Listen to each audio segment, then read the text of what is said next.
Dictation 80 शब्द प्रति minute. 5 second बाद शुरू। उपाध्यक्ष महोदय, वित्त मंत्री को देश की आर्थिक स्थिति और निर्धनता के संबंध में जितनी जानकारी प्राप्त होती है उतनी किसी अन्य मंत्री को संभव नहीं होती। बजट बनाते समय वैसे तो बजट में आय व्यय का ब्यौरा होता ही है, लेकिन मूल रूप में देश की आर्थिक नीतियों में किस प्रकार का परिवर्तन हो तथा किस मार्ग पर वह देश को चलाना चाहते हैं, सरकार का लक्ष्य क्या है, इन सब नीतियों का बजट में विवरण होता है। हमारे वित्त मंत्री चाहे जिस पद पर भी रहे हों, चाहे वे मुख्यमंत्री रहे हों या केंद्रीय सरकार में रहे हों, उन्होंने शानदार काम किया। जिस समय उन्होंने बजट प्रस्तुत किया उस समय देश को और विशेष रूप से गरीबों को उनसे बहुत सी आशाएं थी। देश में लगभग 6 लाख गांव हैं। उनमें जो बेरोजगारी है, गरीबी है, उसके संबंध में देश की जनता को उनसे बड़ी आशाएं थी और जनता देखना चाहती थी कि इस अवसर पर सरकारी नीतियों के द्वारा देश को वे क्या मार्गदर्शन देना चाहते हैं। इस दृष्टि से 3 महत्वपूर्ण बातें इस समय देश के सामने थीं।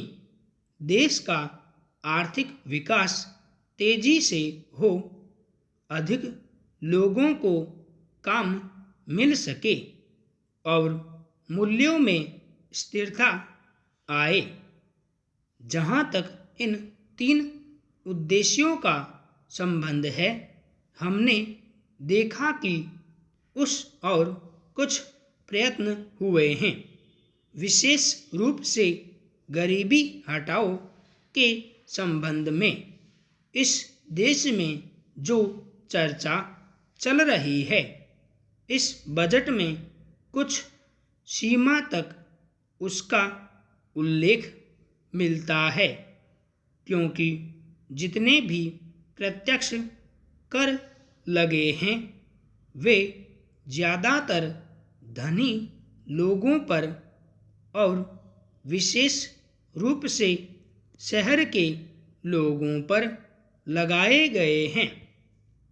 इस तरह से जो एक प्रकार की आर्थिक असमानता हमारे देश में चल रही है, उसको दूर करने का प्रयत्न अवश्य किया गया है।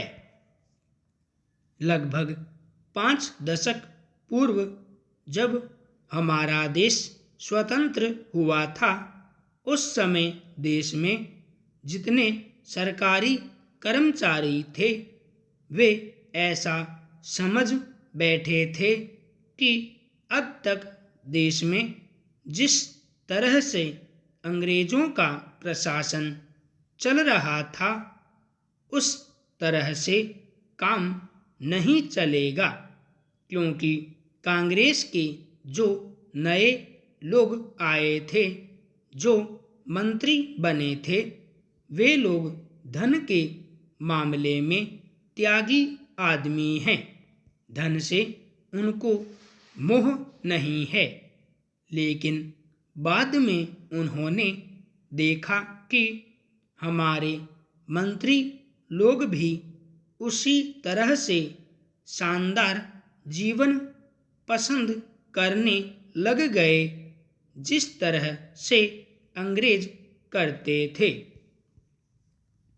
उपाध्यक्ष महोदय, तब उन लोगों को कुछ आशा हुई कि हम लोग भी उसी तरह चल सकते हैं जिस तरह से पहले चल रहे थे।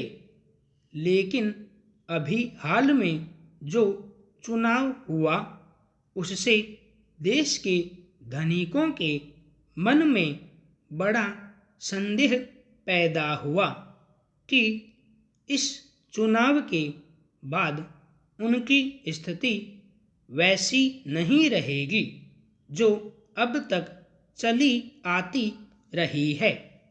गरीबों और अमीरों के बीच में अब तक जो बहुत बड़ा अंतर चला आ रहा था, उसको अब तेजी से दूर करने का प्रयत्न किया जाएगा।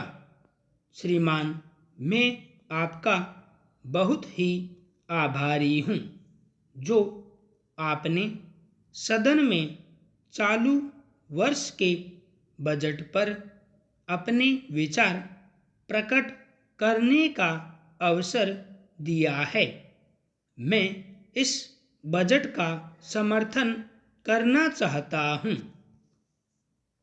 श्रीमान, मैं सबसे पहले अपने दल के नेता प्रधानमंत्री को इस बात के लिए बधाई देना चाहता हूँ कि उनके नेतृत्व में देश में कांग्रेस दल को स्पष्ट बहुमत मिला और इसके फलस्वरूप यहाँ पर केंद्र में एक ऐसी सरकार का गठन हुआ जो कि देश में वास्तव में समाजवाद लाना चाहती है।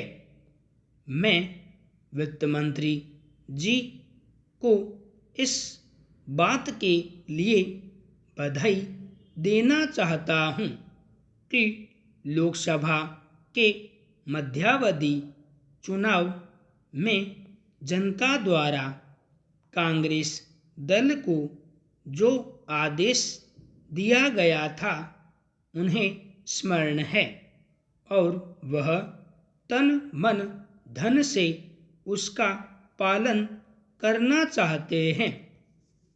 वह आदेश था देश में सामाजिक और आर्थिक विषमता दूर करने का, देश से गरीबी, बेकारी और बेरोजगारी को हटाने का और देश के जो पिछड़े हुए हिस्से हैं उनका पूरा विकास करने का, साथ ही साथ इस बात का भी आदेश था कि देश के अंदर इस प्रकार की सामाजिक और आर्थिक व्यवस्था पैदा की जाए जिसके अंतर्गत जनता शोषण से मुक्त हो सके।